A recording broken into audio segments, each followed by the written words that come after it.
पिछले कुछ दिनों में ईपीएफओ ने पीएफ से जुड़े नियमों में कई बड़े बदलाव किए हैं। अगर आपकी सैलरी से हर महीने पीएफ कटता है तो ये बदलाव सीधे आप पर असर डालेंगे। सारे अपडेट आपको इस रिपोर्ट में दे रहे हैं, इसे ध्यान से सुनिएगा और सबके साथ शेयर कर दीजिएगा।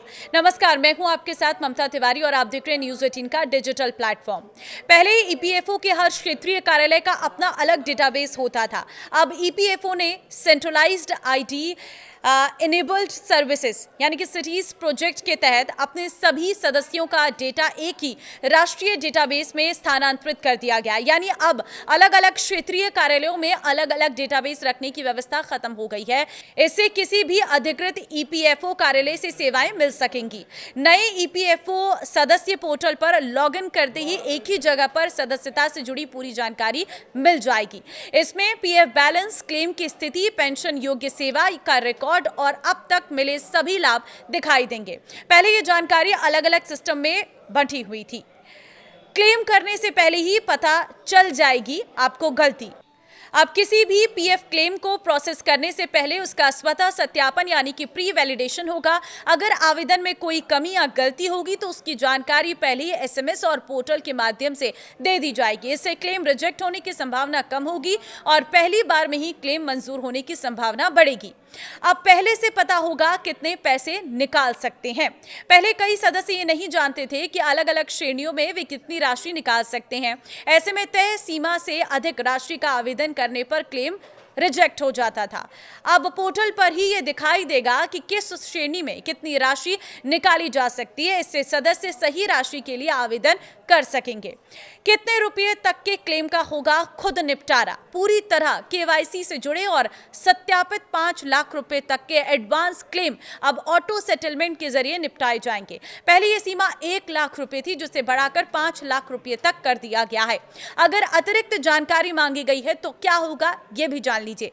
अगर क्लेम की जांच के दौरान किसी एक्स्ट्रा जानकारी या स्पष्टीकरण की जरूरत होगी तो ईपीएफओ ऑनलाइन ही सदस्य से जानकारी मांगेगा। सदस्य भी ऑनलाइन जवाब दे सकेंगे। इससे ईपीएफओ कार्यालय के चक्कर कम लगाने पड़ेंगे और क्लेम का निपटारा तेजी से होगा। अब क्लेम का भुगतान केंद्रीय भुगतान प्रणाली के जरिए किया जाएगा। क्लेम मंजूर होने वाले दिन ही पैसा सीधे सदस्य के बैंक खाते में भेज दिया जाएगा। पीएफ निकासी के नियम में हुए क्या बदलाव ये भी जान लीजिए। अब पीएफ से पैसे निकालने के नियम भी आसान कर दिए गए हैं। पहले आंशिक निकासी के लिए 13 अलग अलग नियम थे, लेकिन अब इन्हें सिर्फ 3 श्रेणियों में बांटा गया है। पहली श्रेणी है आवश्यक जरूरतें। इसमें बीमारी, पढ़ाई और शादी जैसी जरूरतें शामिल हैं। दूसरी श्रेणी है आवास संबंधी जरूरतें।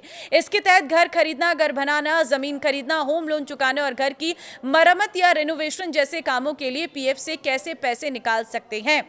तीसरी श्रेणी है विशेष परिस्थितियां। इसमें वे हालात शामिल हैं जो पहली 2 श्रेणियों में नहीं आते। हालांकि एक बात का ध्यान रखना जरूरी है, अभी पीएफ का पूरा पैसा कभी भी नहीं निकाला जा सकता।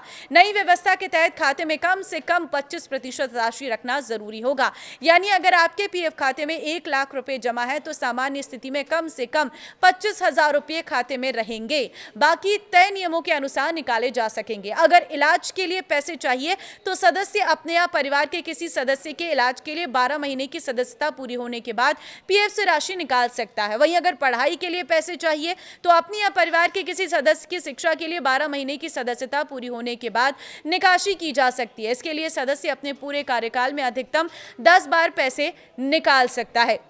इसी तरह अपनी या परिवार के किसी सदस्य की शादी के लिए भी 12 महीने की सदस्यता पूरी होने के बाद पीएफ से राशि निकाली जा सकती है। शादी के लिए पूरे कार्यकाल में अधिकतम 5 बार निकासी की अनुमति होगी। अब आधार से जुड़े यूएएन वाले पीएफ खाते नौकरी बदलने पर स्वतः ट्रांसफर हो जाएंगे।